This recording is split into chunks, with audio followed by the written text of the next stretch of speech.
Hola amigos, somos Chivas La Verdad No Oficial, pues aquí como todos los días lunes, el día de hoy estamos grabando el día 30 de diciembre de este 2024, alrededor de las 4 de la tarde.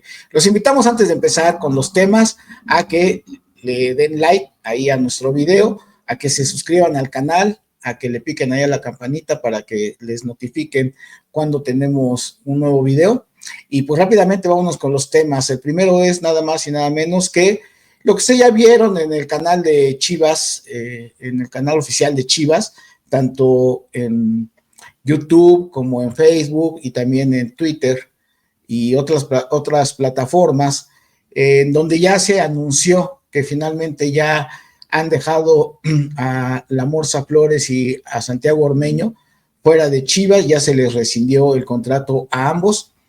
Y creo que en ese tenor lo que está tratando de hacer la directiva es básicamente buscar el ir poco a poco depurando la cantidad de jugadores que tiene de una u otra manera ligados a la institución. Es un problema cuando pasan diferentes directores deportivos y también entrenadores, porque se va llenando el club de activos que muchas veces, al no ser gente productiva y con los gustos de cada entrenador o de cada director deportivo, o pensando que en algún momento van a ser la solución a lo que se requiere en el club, se tienen los servicios de ellos y pues lo que es lamentable es de que se va llenando el equipo de muchos activos que le cuestan a una nómina, desde lo que es la compra o el préstamo o posteriormente los salarios, y con muy poco rendimiento. Por ejemplo, en el caso de Ormeño, se traía supuestamente como una forma de resolver el problema de la falta de gol. En aquel momento, si se acuerdan, estaba entre él y el Memote la posibilidad de traer, y pues obviamente que Santiago Ormeño, cuando llega a Chivas, pues produjo muy poco, venía fuera de ritmo. Posteriormente se va a Juárez y bueno, en ese trayecto viene su lesión. En fin, es un problema realmente lo que sucede con este tipo de activos. Recordemos el caso Madueña, que fue también un problema, o muchos otros como Alexis Peña, que nunca pudo aclimatarse al equipo de Chivas, o todos los que trajo Ricardo Peláez, para hacer mucho más corto el análisis.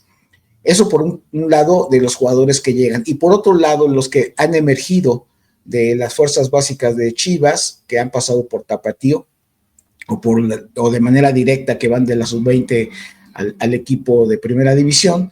El asunto es que también varios de ellos han sido debutados y luego no resuelven el asunto con Chivas. Por ejemplo, el caso de Macías, jugador importantísimo para Tapatío en la consecución de aquel título de hace año y medio, 2 años, contención que no desentonaría para nada actualmente en Chivas, pero que lamentablemente no se pudo darle la continuidad que se hubiera querido en el primer equipo. Se va a San Luis, y ahí en Atlético San Luis, pues la verdad es de que ha tenido una gran temporada y pues seguramente continuará su carrera en este equipo. Y ahora llega Pérez Buquet, otro de los ejemplos, que después de haber pasado por Juárez, regresa. Por algún motivo en Chivas no le han gustado a los entrenadores, o no es del gusto de los directores deportivos. En fin, solamente quien le vio las mejores cualidades fue en este caso Leaño, quien fue que lo puso a jugar más.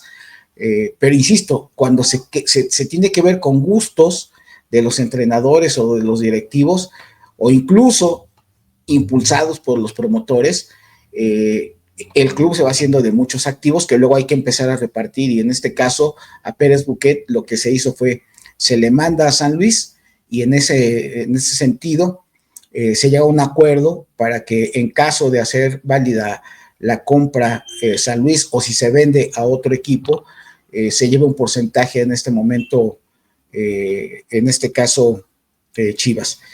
Y pongo como ejemplo de los más recientes, pero la Morsa Flores, que ya es un jugador que pues tuvo 2 o 3 temporadas aceptables, no brillantes, aceptables con Chivas. Posteriormente se va a Mazatlán, y en Mazatlán empezó a jugar ahí de titular, un jugador con cierto grado de limitación, sobre todo que es lento, tiene buena recuperación, tiene buen físico, mete bien la pierna, no es un jugador muy trucho con el balón, pero pues cumplidor para lo que es el fútbol de primera división, pero lamentablemente en Chivas ya no iba a ser posible que con el dinamismo que el fútbol actual se requiere, pues sí desentonaba ya la Morsa Flores.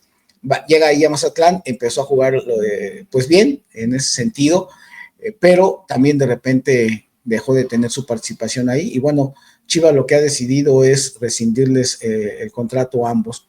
Con eso a lo mejor dices, bueno, ¿cuánto podrías haber perdido al no venderles o no sacarles nada de productividad financiera?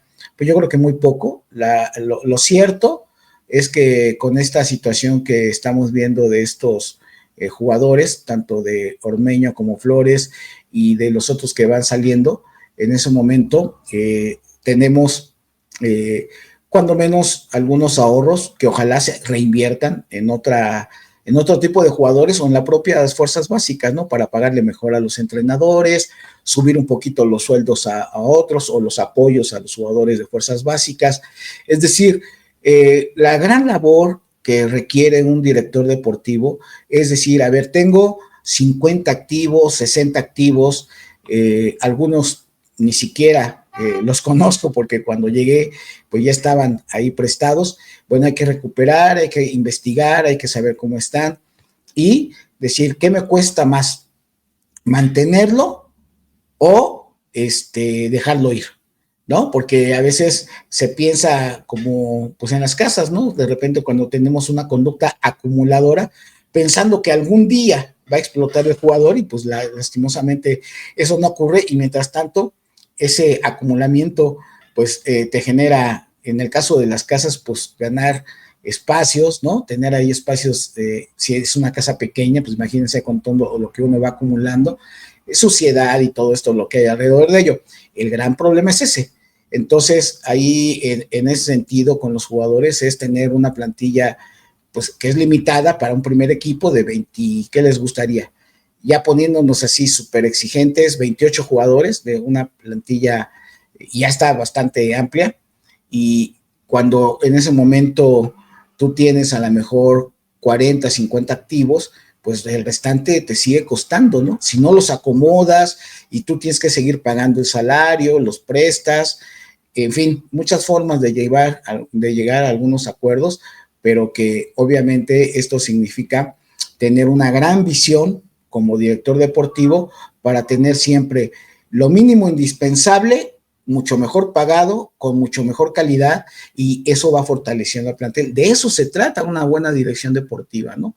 En el caso de Ricardo Peláez, cuando trajo a todos estos jugadores que él pensó que iban a ser la solución para Chivas, pues prácticamente todos fracasaron y la inversión fue grandísima, ¿no? Entonces, ese es el gran reto de las personas que se dedican a esta parte de la dirección deportiva, porque los dueños ponen el billete y es de lo que, pues obviamente a Mauri, pues de repente dice, bueno, pues traigo a los mejores, entre comillas, directores deportivos y de todas maneras yo tengo que estar metiendo las manos, pues está cabrón, ¿no? Como que para qué, si yo se supone traigo a la persona que me tendría que resolver toda esta problemática. Entonces, si en un roster de jugadores tienes 50, 40, 50 activos y de los que vas a ocupar nada más son 28, 30, el resto deberías de buscar que no te cueste como institución. Y con eso, pues obviamente ir más bien sacando los jugadores de fuerzas básicas. Ahora todo vamos a platicar. Así que, pues ahí está. Quisimos abordar este tema básicamente no tanto por la salida de ellos, sino por lo que significa la visión del club respecto a esto. Así que pues ahí se los dejamos, pero como siempre se los hemos comentado, la mejor opinión es la de ustedes. Déjenos sus comentarios y pues estamos en comunicación en el siguiente video. Denle like, suscríbanse al canal, compártanos y nos vemos en el siguiente análisis.